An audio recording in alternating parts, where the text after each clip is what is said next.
और एक बात बता दूं, मैं जो यहां पहुंचा हूं ना, इसमें मुंबई का बहुत बड़ा हाथ है, बहुत बड़ा।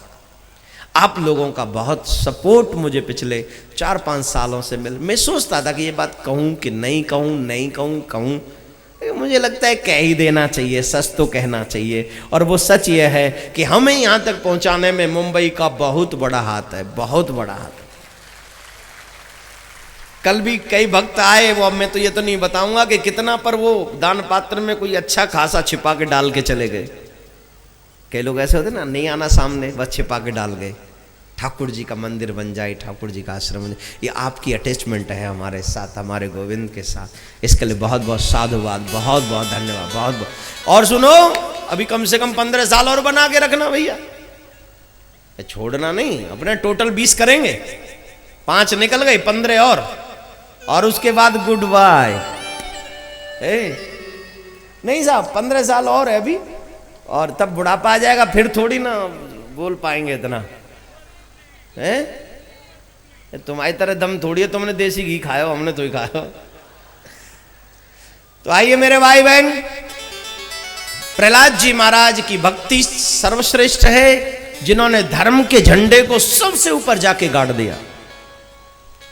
जो लोग भगवान की भक्ति करते हैं ना मेरे भाई, उन्हें हर पग पे सपोर्ट मिलता है, स्वयं भगवान सपोर्ट करते हैं। जब हिरण्यकश्यप ने वरदान मांगा, न दिन में मरू, न रात में, न घर में, न बाहर, न धरती में, न आकाश में, न अस्त्र से, न शस्त्र से, न नर से, न नारायण से, 12 महीनों में से किसी महीने में ही न मरू। हिरण्यकश्यप ने ऐसे वरदान ब्रह्मा जी से मांगे, और ये वरदान मिलने के बाद वो कहता है, मैं भगवान हूं, मेरी पूजा करो, और जो मेरी पूजा नहीं करेगा उसे मृत्युदंड मिलेगा। सब उसे भगवान मानने लगे। हिंदू लोगों में एक ही कमी है बस, जितकू दी के भरी परात, उतकू नाचे सबरी रात। आज सिद्धि बना के दे रहे हैं तो जय गणेश, जय गणेश, गणपति बप्पा मंगल मूर्ति बस। और कल ब्रह्मा देवी दे रही हैं तो जय अम्बे गौरी। ये गलत है। एक को साधो, एक को मनाओ, और एक को मनाने में अपना पूरा जीवन लगा दो। और मैं यकीन के साथ कहता हूं, अगर आप एक को मनाने निकल जाएंगे तो फिर आपको कोई प्रॉब्लम नहीं होगी। सारे देवी देवता तेरे ऊपर मेहरबानी करेंगे, सब। वो अलग नहीं है, वो 50 नहीं है, वो 100 नहीं है, सब एक ही रूप में है। जरूरत पड़ने पर, समय पड़ने पर वो अपना रूप बदलते हैं, बस। प्रहलाद ने नहीं माना अपने पिता को भगवान। प्रहलाद नहीं मानते कि तुम भगवान हो, मना कर दिया तुम भगवान नहीं हो। भगवान उसे मैंने अपनी आंखों से देखा है। अब जब प्रहलाद ने भगवान मानने से मना कर दिया तो हिरण्यकश्यप ने प्रहलाद को बड़े कष्ट दिए। पर्वत की चोटी से ऊपर से नीचे फेंका, और जब पर्वत की चोटी से प्रहलाद को ऊपर से फेंका जा रहा था तो प्रहलाद ने कहा, प्रभु मुझे मरने का डर नहीं है, मुझे इस बात की परवाह नहीं है कि मैं मर जाऊंगा, लेकिन इस बात का दुख जरूर है, चिंता जरूर है कि अगर मुझे कुछ हो गया तो लोग आपका नाम लेना बंद कर देंगे, लोगों का आपके नाम पे से विश्वास उठ जाएगा। मैं अपने लिए नहीं, मैं आपके नाम की चिंता करता हूं। भगवान बोले, चिंता ही मत कर, तू आ तो सही। ऊपर की पर्वत की चोटी से प्रहलाद को फेंक गया नीचे, और नीचे मेरे गोविंद अपनी बाहें फैलाकर उसका स्वागत करते, आओ। ऐसे भगवान ने थाम लिया जैसे पुष्पों की सैया पर प्रहलाद को पहुंचा दिया। प्रहलाद को अग्नि में जलाने की कोशिश की गई। हिरण्यकश्यप की बहन होलिका, जिसको वरदान है कि वो अग्नि में नहीं जलेगी, शीतल पट ओढ़ के अगर बैठ गई तो प्रहलाद को लेकर अग्नि में प्रवेश किया, और जैसे ही अग्नि में प्रवेश किया प्रहलाद मुस्कुरा रहे। निर्बल के प्राण पुकारे रहे, जगदीश हरे, जगदीश हरे। आकाश हिमालय सागर में, पृथ्वी पाताल चराचर में, ये मधुर स्वरन गुंजारी रहे, जगदीश हरे, जगदीश हरे। और जैसे ही जगदीश को पुकारा, भगवान को पुकारा। उसी समय 49 पवन बड़ी तीव्र गति से चली। वो शीतल पट जो होलिका ने पहना हुआ था वो उड़ा, उड़ के प्रहलाद जी के ऊपर आ गया। प्रहलाद जी बच गए और होलिका जलकर गोविंदाय नमो नमः स्वाहा हो गई। वो राधे राधे बोलना पड़ेगा और जोर से बोलना पड़ेगा। और एक बात मैंने कहा, और एक बात बताऊं। जो भगवान की भक्ति करे, जो भगवान प्रहलाद को बचावे वो हमें नहीं बचावे, नहीं बचावे। अभी मैं जबलपुर में कथा कर रहा था, वो पूरा पंडाल लोहे का बना हुआ था। एक व्यक्ति तार को ठीक करने गया और वो लोहे के खंबे पे, पिलर पे खड़ा था, उसे करंट लग गया। उसके करंट लगते ही पूरे पंडाल में करंट आना चाहिए था, क्योंकि वो उस टेंट से, जो पिलरों से ज्वाइंट है। पहली बात तो वो करंट पूरे में नहीं आया, पहली बात। दूसरी बात, वो बच्चा वहां से ऊपर से गिरा और 5-10 मिनट बाद ठीक होके बोले, ठाकुर जी आपके साथ फोटो खिंचवाना। जिसके ऊपर लोहा है, नीचे लोहा है और हाई वोल्टेज से करंट लगा है, उसकी दशा क्या होनी चाहिए थी? ऊपर से गिरा, खोपड़ी फटनी चाहिए थी कि नहीं?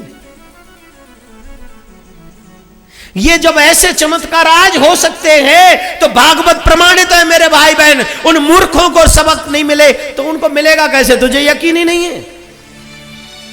जिनको विश्वास नहीं उनके लिए यहां कुछ नहीं है, और जिनको विश्वास है उनके लिए यहां सब कुछ है मेरे भाई बहन। यहां जगतपति बैठा हुआ है, यहां अखिल ब्रह्मांड नायक बैठा है, रिद्धि सिद्धि 33 करोड़ देवी देवता यहां बैठे हुए हैं। जिसे जो चाहिए सो मिलेगा। शर्त सिर्फ इतनी है, विश्वास के साथ कथा पंडाल में एंट्री करना, सब मिलेगा। आज भी प्रमाण है। जो प्रहलाद को बचा सकता है वो तुझे भी बचा सकता है, लेकिन प्रहलाद जैसा यकीन होना चाहिए। जब तुम्हें प्रहलाद जैसा यकीन नहीं होगा तो आई एम सॉरी टू से, तुम्हें कुछ नहीं मिलने वाला। राधे राधे बोलना पड़ेगा। प्रहलाद से कहा, मैं तुझे इस तपते खम्भे से, एक खम्मा है वो जो तप रहा है, उससे किसी को बांध दी जाए तो वो जल जाता है, मैं इस खम्भे से तुझे बांध दूंगा। प्रहलाद कांप गए, ये क्या होगा, ये तो खम्मा है, गर्म है। अब भगवान बोले कहीं बालक तो है ही, 7.5 साल का है, कहीं ऐसा ना हो पीछे हट जाए, बच्चा ही तो है। भगवान ने उसकी भक्ति को आगे बढ़ाने के लिए क्या किया? चींटी का रूप बनाया और चींटी बनकर उस पिलर पे चलने लगे, उस खंबे पे चलने लगे। प्रहलाद ने देखा, रो पड़ा, प्रभु गलती हो गई, मुझे भ्रम क्यों हो गया कि मैं जल जाऊंगा? जिसने मुझे अग्नि में बचाया मुझे उस पर यकीन क्यों नहीं रहा? मुझे क्षमा कर दो प्रभु, ये मुझसे अपराध हो गया। दौड़ पड़े, मेरे जगदीश आए हैं मुझे बताने। जाके अपने आप लिपट गए खंबे से, और खंबे ने रंग बदल लिया, रूप बदल लिया, ठंडा पड़ गया। खम्मा ठंडा पड़ गया, वो जला नहीं पाया, वो शीतल हो गया उस ध्रुव प्रहलाद के लिए। अब क्या करे? हिरण्यकश्यप कह रहा मैं तो इसको डरा रहा था, इस खम्बे से बांधूंगा, तो अपने आप ही जाके लिपक गया। अब बोले ठीक है मैं तुझे बाद में मारूंगा, पहले बता तेरा जगदीश कहां है, पहले तेरे जगदीश को मारूंगा। उन्होंने कहा पिताजी आप रॉन्ग क्वेश्चन कर रहे हैं, ये मत पूछिए कि मेरा जगदीश कहां है, पूछना है तो ये पूछिए कि मेरा जगदीश कहां नहीं है।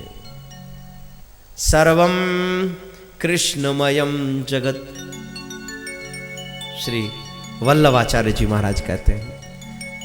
आज जगत गुरु शंकराचार्य जी महाराज कहते हैं सर्वम खलवेदम ब्रह्म।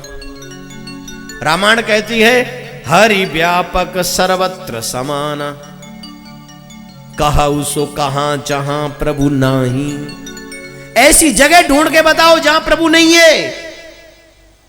अच्छा एक बात बताओ, जब पहले दिन आप यहां आए थे ये जगह इतनी चमक रही थी? नहीं चमक रही थी। मैं खुद बैठा हूं यहां, नहीं चमक रही थी। आज इसकी चमक बढ़ गई, क्योंकि आज भागवत को होते होते तीसरा दिन है। कल देखना इसकी चमक और बढ़ जाएगी, परसों फिर देखना चमक और बढ़ जाएगी, और 7वें दिन इसकी चमक कुछ और होगी। मेरे भाई तू अपनी आंखों से देखना। जिन प्रभु की कथा इन वस्त्रों के रंग बदल देती है, यहाँ के माहौल को बदल देती है, जिन प्रभु की कथा हमारे हृदय को परिवर्तन कर देती है, जिन प्रभु की कथा जड़ को भी चैतन्य जैसा बना देती है, उन प्रभु की कथा हम जैसे पापियों का क्या उद्धार नहीं कर देगी? क्या वो कल्याण नहीं कर देगी? अरे जब तक मूड बने रहेंगे तब तक समझ में नहीं आएगा, और जिस दिन समझ में आ जाएगा उस दिन जब वो जड़ का कल्याण करने वाला है वो चैतन्य का अतिशीघ्र कल्याण कर देता है। राधे राधे बोलना पड़ेगा। भगवान ने नरसिंह रूप धारण किया, हिरण्यकश्यप से युद्ध किया, और युद्ध करने के बाद हिरण्यकश्यप से बोले आज तेरा कल्याण कर ही देना, तू मेरे भक्त को दुख देता है। भगवान किससे ज्यादा गुस्सा करते जानते हो? जो भगवान के भक्त को कष्ट देता है, सबसे ज्यादा गुस्सा मेरे प्रभु उस पे करते हैं। मेरे प्रभु कहते हैं तू मुझसे कुछ भी कह ले, इट्स ओके, मैं सह लूंगा, लेकिन जब तू मेरे भक्त से कहेगा तो समझ लेना तेरा विनाश आज से शुरू हो गया। मेरे पास अधिकार नहीं मैं तुझे क्षमा करूंगा। मेरे भक्त से कुछ मत कहना, धर्म से कुछ मत कहना, जो कुछ कहना है मुझसे कहे। प्रमाण के तौर पे भृगु जी महाराज नारायण की वक्षस्थल पर, सीने पर चरण का प्रहार करते हैं। मेरे प्रभु चरण पकड़ के पूछते हैं मेरा वक्ष कठोर है, आपके चरण कोमल हैं, कहीं आपको कष्ट तो नहीं आया? चोट तो नहीं लगी? चोट लगी तो ये चरण मुझे दे दो, मैं थोड़ी देर दबाऊंगा। आज के किसी एमएलए एमपी या मिनिस्टर को कोई गरीब जाके लात मार दे, ब्राह्मण लात मार दे, वो क्या करेंगे? उसका काला पानी की सजा सुना है उसे। और वो त्रिलोकीनाथ, वो सबका राजा, एक ब्राह्मण जब लात मारते तो कहते कहीं आपको चोट तो नहीं आ गई? यही बड़कपन है। बड़े वो नहीं होते जो कहते हैं मैं बड़ा हूं, बड़े वो होते हैं जो कहते हैं मैं छोटा हूं। बड़े होकर भी कहते मैं छोटा हूं। आपको चोट तो नहीं आई मेरे प्रभु? लेकिन जब भगवान के भक्तों को कोई कष्ट देता है भगवान बर्दाश्त नहीं करते, भगवान उनकी शिक्षा देते, फिर सिखाते, उन्हें नष्ट कर देते। हिरण्यकश्यप को भी भगवान ने नष्ट कर दिया, समाप्त कर दिया, सारे वरदान पूरे किए उसके और उन्हें नष्ट कर दिया। उसके बाद में प्रहलाद जी महाराज को अपनी गोद में बैठाल कर, अब जैसे एक मिस वर्ल्ड को देख के अब तुमने चाय पीना बंद नहीं किया, और वहां ठाकुर जी इतने सुंदर बन कर गए कि लोगों ने, राक्षसों ने, साफ देवताओं ने नहीं, राक्षसों ने अमृत पीना भूल गए। वो इतने सुंदर। सब बोले देवी मैरिड हो कि अनमैरिड? बोले अभी तो अनमैरिड ही, तलाश है, जो हमारे लायक मिल जाएगा देखेंगे, मिल जाए। उम्मीद बढ़ी, उम्मीद बढ़ी, और जैसे उम्मीद बढ़ी तो अमृत का वो, बोले क्यों ये झगड़ा वगड़ा क्यों कर रहे हो? बोले अमृत मिला है, हम कह रहे हैं हम पिएंगे, पहले हम पिएंगे। अरे बोले इतने समझदार बलवान होकर तुम लोग लड़ते हो आपस में? लड़ना तो शैतानों का काम है। अरे कोई चीज मिली है, मिल बांट के खा पी लो। बोले अमृत है देवी जी। बोले अमृत है तो क्या हो गया, लड़ क्यों रहे हो? पी लो धीरे धीरे। अच्छा अब झट एक काम करो ना, क्या अपने हाथ से पिला दो अमृत, वो भी आपके हाथ से पीने को मिल जाएगा तो अमृत भी अमर हो जाएगा। भगवान बोले चक्र भी में तो आ गए ये, लेकिन ऐसे ही नहीं, थोड़ा और फंसाओ। बोले देखो एक बात बता, मैं अननोन स्त्री पर यकीन नहीं करना चाहिए, स्त्रियों पर थोड़ा देखभाल का यकीन करो। सुन लो रे 31, सोच समझ कर यकीन करना। जो यहां बैठी है मैं उनसे नहीं कह रहा हूं, आप सब तो फेथफुल है, मैं तो उनसे कह रहा हूं जो यहां नहीं आई है, वो थोड़ा गड़बड़ गड़बड़ करती है। आप सब तो ठाकुर जी को चाहने वाली, कन्हैया को चाहने वाली दिव्य विभूति, दिव्य आत्माएं हैं आप लोग। स्वयं भगवान आपके हृदय में विराजमान है। फिर भगवान ने कहा स्त्रियों पर यकीन नहीं करना चाहिए। हमको पहली बार देख रहे हो और कह रहे हो अमृत। बोले हमें बहुत यकीन है, आप पिलाओ। भगवान बोले तो सुनो, हम निर्णय करने में कभी झूठ नहीं बोलते। एक काम करना पड़ेगा। क्या? बोले बताओ अमृत निकला कहाँ से? बोले समुद्र में से। किस किस की मेहनत से? बोले देवता और दैत्यों की मेहनत से। बोले तो हम एक को पिला के एक के साथ अन्याय नहीं करेंगे, हम सबको पिलाएंगे। अब कितनी मंद बुद्धि हो गए होंगे वो रूप को देख के। बोले पिलाओ। बोले लाइन में बैठ जाओ, एक तरफ देवता एक तरफ दैत्य। बोले कोई बीच में डंगा नहीं डालेगा? बोले बिल्कुल नहीं, पिलाओ। स्त्रियों के लिए पुरुष और पुरुषों के लिए स्त्री सबसे खतरनाक शत्रु है। वो भी सुंदर स्त्री और सुंदर पुरुष हो तो बड़ो समझो, याते बढ़िया सागर में डूब जाओ, बढ़िया नहीं डूब, पूरी जिंदगी भर डूबना पड़ेगा, पूरी जिंदगी भर कष्ट उठाना पड़ेगा। एक दूसरे के लिए बड़ा ये मोह है साहब, ये बंधन है।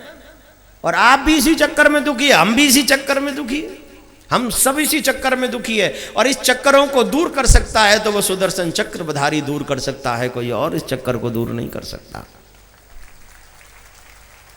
इसलिए भगवान ने कहा कि ठीक है, अब सबसे पहले देवताओं को पान कराया। दैत्य बोले पहले उनको क्यों, बलवान तो हम ज्यादा हैं। बोले ऊपर पतला पतला है, पहले इनको पिलाने दो, गाढ़ा गाढ़ा तुमको पिलाऊंगी। पिलाऊं पतला पतला, वो पतला पतला के चक्कर में सब गया। राहु आके बैठ गया बीच में चंद्र और सूर्य के में, और जैसे राहु आकर बैठा उसको अमृत पिला दिया थोड़ा सा, और जैसे थोड़ा पिलाया वो चंद्र सूर्य ने इशारा कर दिया, इज नॉट राइट पर्सन। और जैसे ही मना किया भगवान ने सुदर्शन से उसका गोविंदाय नमो नमः। पहले तो एक था, अब राहु और केतु दो हो गए।